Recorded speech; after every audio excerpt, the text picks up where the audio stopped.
So now we got to talk about USC being a top 10 program.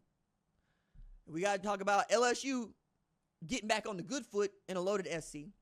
And we got to talk about USC Notre Dame future down the road because Texas A&M can't keep up their end. Okay, like before I get to the next segment, I gotta get this out. Matter of fact, nah, to hell with that. This is the next segment. Does Notre Dame have to run the table to make the college football playoff? And the answer is yes and no.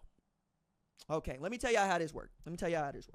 How this work is Notre Dame got a schedule to which when you have a job like mine, you are supposed to say they will be favored in every game that they play for the rest of the season. See how that sounds? Sounds like Notre Dame real good, right? Sounds like Notre Dame real good. Then you go take a look at their schedule, and you see who's left on it. It's really Florida State and SC.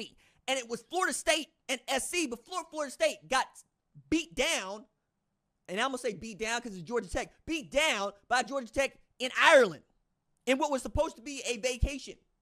You know what I'm saying? You the number 10 team in the country in the AP, you making me look bad because I had you in number 5. Now I got to bounce you all the way down to top 25, dog. And we got to watch Notre Dame go through this schedule without having to play no damn conference championship because Texas A&M can't keep up their end. You had an opportunity, TAMU, to make us like you. All ampersand you had to do was put the clamps on the Fighting Irish at the start of the season and at least make it entertaining. Because if Notre Dame ran the table after losing to Texas A&M, maybe they squeak into the college football playoff. Maybe. But now they got a quality win on the road against a top 25 team. And I got to watch Mike Elko yelling at somebody because they ain't got no headset on, run the ball.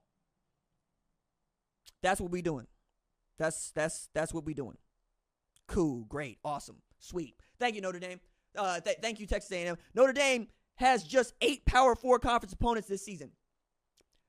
Most everybody else got 9. You know what I'm saying? You know what I'm saying on this? You know what I'm saying?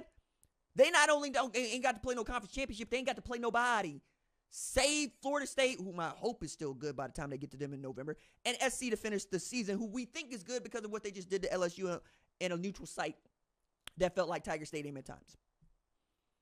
It's also the only Power 4 conference without 9 Power 4 games on the schedule because Notre Dame be independent doing their own thing, and the ACC lets them. Stop with this open marriage with the ACC. Join a damn conference. We gonna end up losing one of these at-large spots to Notre Dame every year because of stuff like this. Because they're going to schedule a Texas A&M who ain't that good, who we got to rank, and they got to put up with the SEC, and then we got to go look and say, no, Notre Dame ain't even getting no quality ACC win because they are GDI. They are independent. Will it matter enough for them to make college football playoff? They go 11-1, they're making the playoff because they got this win, right? If they go 10-2, maybe they sweating a little bit. But it's on the table for them to be undefeated, show up, and get sunned. Because that's what Notre Dame does in a BCS championship or college football playoff setting. They show up, somebody that actually played somebody throughout the year shows them the door, and we're back to where we started. And I hate saying this because I love me some Marcus Freeman. I really do. You know, it's a good dude. And you know what? He got a nice hairline, and somehow he has found a way to get a crispy fade in South Bend, Indiana. Excuse me, because Notre Dame, Indiana, because they ain't part of South Bend. You see what we doing here? Private schools. I'm trying to tell y'all, man. Anyway, I think that Notre Dame makes the college football playoff, but it's going to have to do with this SC team at the end, whom I hope can hold it together and give a game. We're going to figure out a lot about them along the way. They make it to the Big Ten championship game. It wouldn't be out of sight, out of mind. And you know what? They damn well could. Because you seen Oregon. I mean, I talked a little bit about Oregon last night, but you seen Oregon? Lot of Oregon fans don't know what to say about whatever it was that was on display on Saturday night. And if you're an Oregon donor or they sugar daddy, you got to be asking, what am I paying for? What am I spending all of this money on? I am not spending all this money to sweat Idaho 17-14 deep into the fourth quarter. That's not what I'm. staring at the ceiling, looking up going, what did I do wrong here? Why is this on me? What did I do? Dan, make me understand. You know what I'm saying? How is it that Notre Dame can beat Texas A&M on the road at night by the same margin of victory that you beat Idaho? Idaho, the Vandals. Make me understand, Oregon, huh? Steve Prefontaine wouldn't put up with this. You know what I'm saying? At the very least, dog, I got to understand. And now you heading into a Big Ten where we thought you was gonna be one of them ones. That's what we thought. We thought you was gonna be one of them ones. You know, you so embarrassed the rest of us that if you take a look at my man Joe Klatt's top 10 that he put out on the Saturday after each and every game on the Twitters, he ain't got no number 10, and Oregon ain't even there.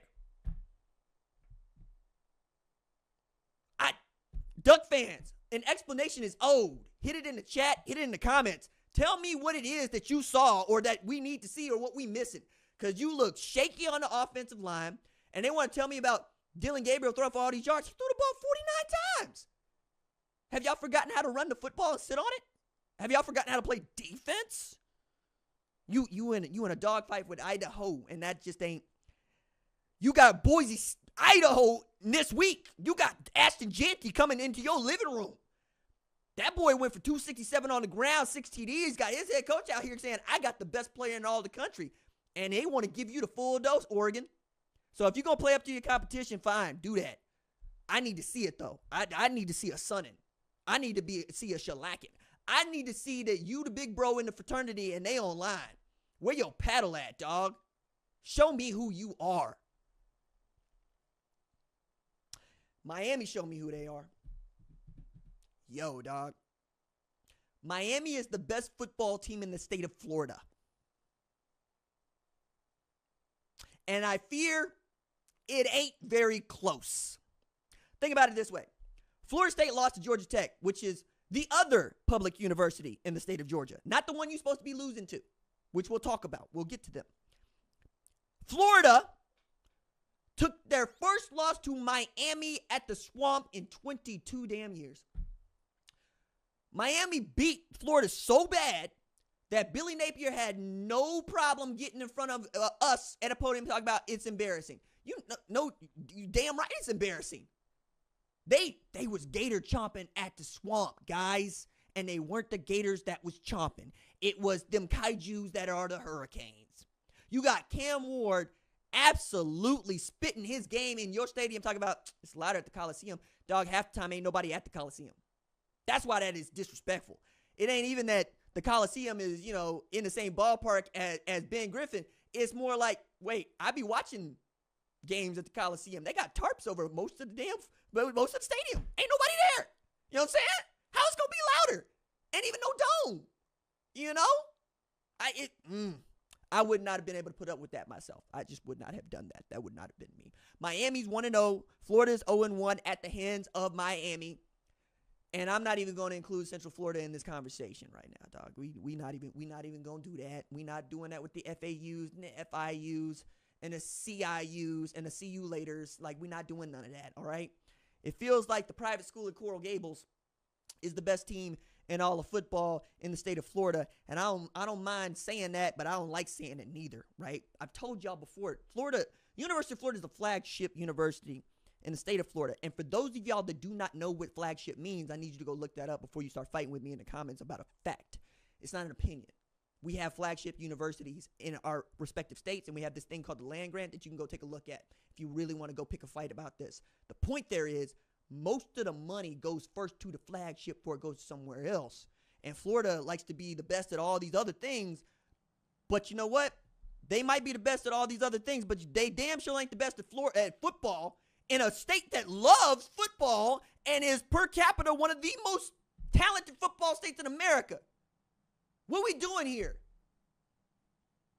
I said it before, I'll say it again. They fired Dan Mullen to get to Billy Napier, and Dan Mullen, working at ESPN now, had won 30 damn games in his first 3 years at Florida, and they made room for Billy Napier to go do this. And Billy Napier bet it all on Graham Mertz to start the season. Said so at his SEC media days. Then DJ Lagway get out there and show some juice. And what I get for Florida fans? Well, you know, the offense just operates a little bit differently when you got DJ Lagway.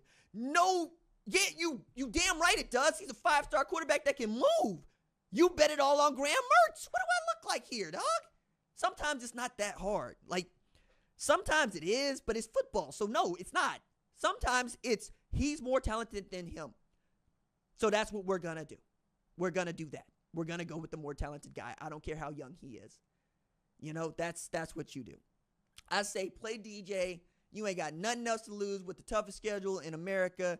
Go get you 1,000,000 points against Sanford and then come out looking to swing on somebody because that's what it's going to take for Florida to get back on the good foot. Meanwhile, Cam Ward might be the best player in the state of Florida as well, and that ought to be a real kick in the face because he's from Texas.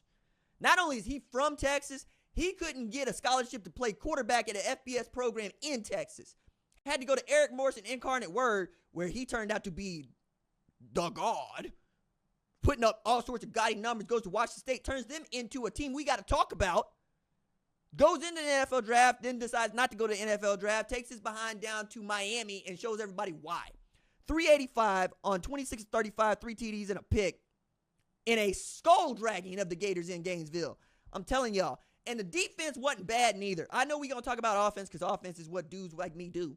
You know what I'm saying? We get behind these microphones. We want to talk about quarterbacks because y'all like talking about quarterbacks. Y'all like talking about wide receivers. Y'all like talking about running backs.